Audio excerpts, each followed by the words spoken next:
Hello ladies and gentlemen, SirSKillz here. So today I wanted to discuss a bit about leadership, which is very important in Planetside 2 squad and platoon gameplay. I'm going to try to avoid any specifics because most of these come down to personal preference and your playstyle.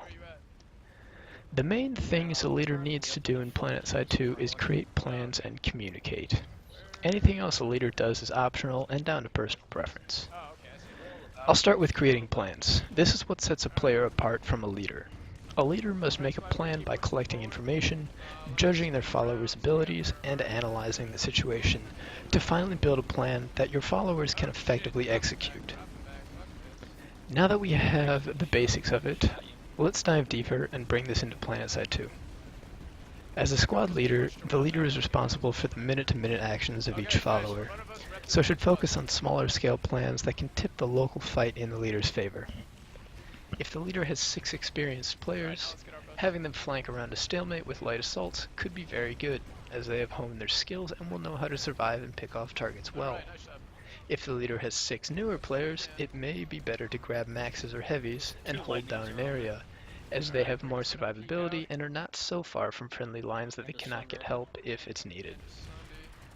Again, everything the leader decides should be based on their followers' performance and other information they have gathered. While a squad can exist without a plan, it's just a squad. The leader is there as a figurehead because it's required. For the leader to not be a figurehead, the leader must make plans and execute them. In order to execute plans, communication comes into the forefront. Without communication, a leader is useless. Imagine a song without any sound, or an electronic device without electricity. They are useless. And that is really unfortunate because many people suffer from failing to communicate properly.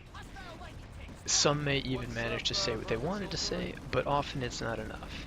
Communication is delicate because most people are not raised with options for leadership, so they never learn to communicate like a leader. Now that I have gotten the negative out of the way, let's focus on what a leader should do to communicate. First of all, if a leader is wanting one person to do something, a leader should always call out a specific person. Or if the leader wants a group to do a certain thing, the same thing should be applied. Always be specific with who needs to do what, or it will get done poorly or not at all. Next, a leader must say what the leader wants. Once again, stay specific. If the leader wants an original glazed donut, say I want an original glazed donut, rather than I want a donut. In this instance, it makes perfect sense. The leader wants an original glazed donut, so should ask exactly for this. But it obviously gets more difficult as the task gets more complicated.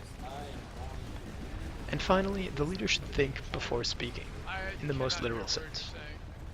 The leader should prepare the command completely before saying it. This last point is extremely important as most followers will get irritated and impatient while waiting for the leader to figure out what to say and then say it. Preparing the sentence ahead of time will help stop ums, ers, ahs, and other stammering, all of which can make it difficult to understand what the leader is saying. Shortening this up, a leader must call the specific party to do something, think about what to say while remaining as specific as possible, and then actually say the orders. So let's take all we have discussed into Planetside 2 with an example.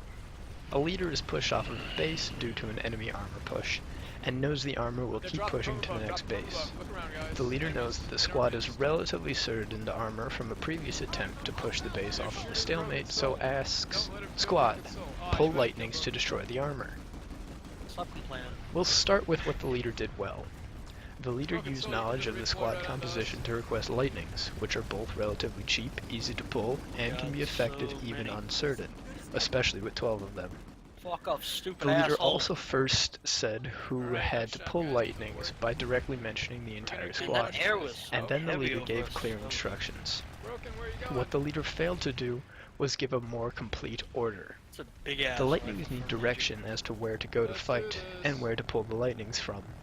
A more complete order could be squad, pull lightnings from our spawn, and move to the ridge marked by the squad waypoint. Notice that this mentions who, from where, and what to do afterwards. This would be a complete order as it instructs the followers from start to finish. Also notice how there was no explanation as there was in the first order.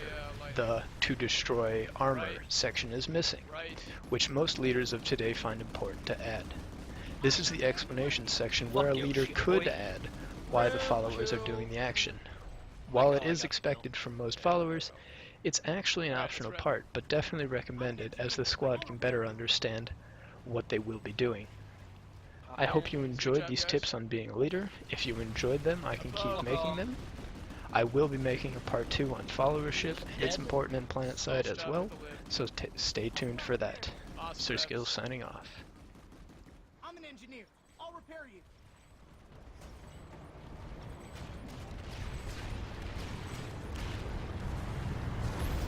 There's two gals taking off. Oh, Enemy balls. galaxy in the Alright, well, let's shoot.